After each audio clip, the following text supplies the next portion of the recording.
जिसके घर विवाह होता है उसके 4 रिश्तेदार इकट्ठे होते हैं, चाचा चाची, मामा मामी, भाई भाभी। आपके यहां कोई आया नहीं? शंकर जी बोले कोई है ही नहीं जो आवे, है ही नहीं। तो आपका किसी से नाता नहीं है, रिश्तेदारी नहीं है? शंकर जी बोले नहीं, रिश्तेदारी तो है। किससे है? चाचा से, चाची से, मामा मामी भाई। ये है ही नहीं जो इनसे हो रिश्तेदारी। अच्छा, जो होगा उसी से तो रिश्तेदारी होगी। हाँ, ये तो बात है। तो है ही एक का कौन? नाता एक राम जी से, दूजा नाता तोड़ दे। नाता एक,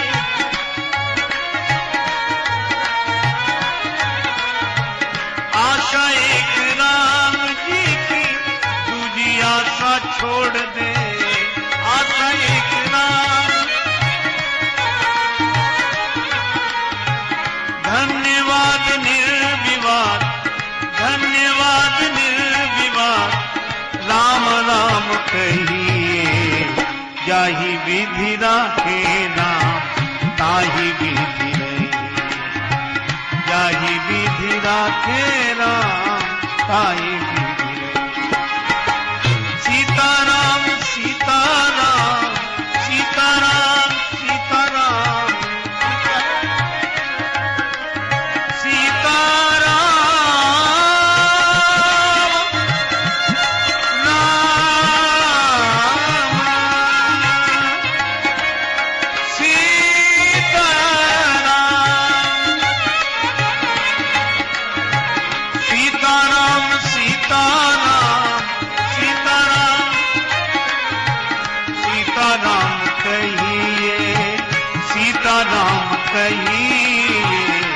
जाहि विधि राखे नाम, ताहि विधि रहे। जाहि विधि राखे नाम, ताहि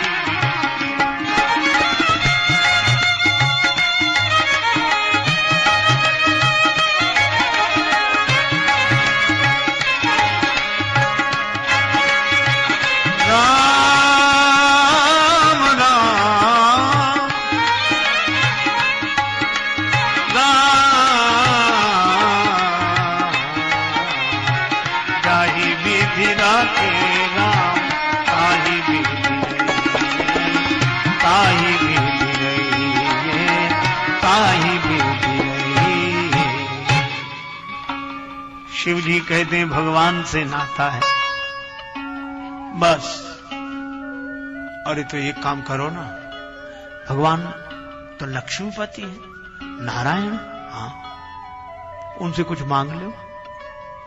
ज्यादा नहीं, एक सोने का मुकुट मांग लो, सिर पे रख। दूल्हे के सिर पे कम से कम मुकुट तो हो, बाकी तो नीचे किसी तरह कुछ ना कुछ उड़ाकर काम चला लेंगे, पर दूल्हे के सिर पे मुकुट तो चमके दूर से। शंकर जी बोले ये भगवान से मुकुट क्या मांगना, भगवान से तो भक्ति मांगे। ये बार बार बर मांगू, हरस देहु श्री रंग, पद सरोज अनपायनी, भगति सदा सत्संग। तो ये मुकुट क्यों नहीं मांगते? शंकर जी बोले ये सोने का मुकुट सिर पे रखना ठीक नहीं है। क्यों? शिव जी बोले हमारा सोच तो ऐसा कि जी मुकुट जिसके सिर पर आता है उसके मन में अभिमान पैदा होता है, और जिसे मिल नहीं पाता उसके मन में ईर्ष्या। इन्हें मिल गया हमें नहीं मिला, इन्हें मिल गया हमें नहीं मिला, और जिसको मिलता है वो कहता हमें मिला।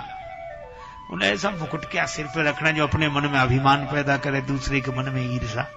फिर बोले हम ऐसा मुकुट रखेंगे कि किसी को ईर्ष्या ना हो। कौन सा मुकुट रखोगे? जटा मुकुट, जटाओं का मुकुट, बाल बढ़ाकर जटा बना के बांध लिया, मुकुट हो गया। ये क्यों? शंकर जी बोले अपने को अभिमान नहीं, किसी को ईर्ष्या नहीं। जिसे ईर्ष्या हो तो अपनी बढ़ा ले, क्या हर जाए।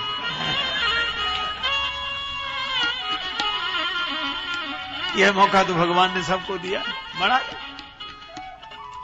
अच्छा, लेकिन शंकर जी का उद्देश्य क्या है? बड़ा सुंदर।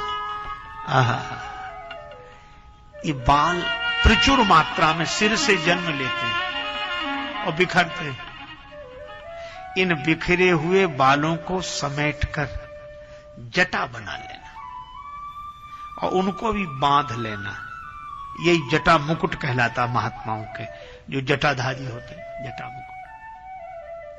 कितना बढ़िया संकेत है कि सिर से उत्पन्न होने वाले बिखरे हुए विचारों को समेटकर एक जटा बना लो और उसी से अपने इन विचारों को बांध दो। बस यही जीवन की धन्यता है। बिखराव न रहे, कोई बिखराव न रहे। अब सिर झुक गया, जब सिर ही झुक गया तो जिससे सिर झुककर जुड़ गया, ये सिर से उत्पन्न होने वाले बिखरे हुए विचार भी सिमटकर उसी से जुड़ जाएं। यही जीवन की धन्यता है। जटा मुकुट, जटाओं का मुकुट। अच्छा ठीक है महाराज, लेकिन दूल्हे के सिर पर मोर तो होना चाहिए, सेहरा। शंकर जी बोले हम ये सेहरा नहीं रखेंगे जो सब लोग रखते हैं। क्यों? बोले जब जब किसी दूल्हे के सिर पर सेहरा रखा जाता मोर, तो जिस बेचारे का विवाह नहीं हुआ रहता वो सोचता है कि हे भगवान, कब वह शुभ घड़ी आवे कि हमारे सिर पर भी मोर रखा जाए, सेहरा। विवाह की इच्छा होती, संसार से जुड़ने की वासना मन में आती है। तो शंकर जी बोले हम ऐसा मोर नहीं रखते जो दूसरों के मन में वासना पैदा करे। फिर बोले हम ऐसा मोर रखेंगे कि हमारे मोर को कोई देख ले तो जागृत की कौन कहे, सपने तक में विवाह की इच्छा ना हो। तो आप कौन सा मोर रखेंगे? जटा बात कह के विराम। मोर क्या है? सांप। बोलो, सांप को बिठाए सिर पे। अगर विवाह में यह आवश्यक शर्त रख दी जाए कि विवाह उसी का होगा जो अपने सिर पे सांप रख के चले, तो मुझे लगता है कि कितनी जमाना आगे हो पर आधे से ज्यादा विवाह कैंसिल होंगे। और ये रखने के लिए कितने दिन अभ्यास करना पड़ेगा। अभी लोग विवाह के लिए भागते हैं, और अगर ये आवश्यक शर्त हो कि सांप सिर पे रखना पड़ेगा तो विवाह से भागेंगे। तो औरों का करा दो, हमें रहने दो।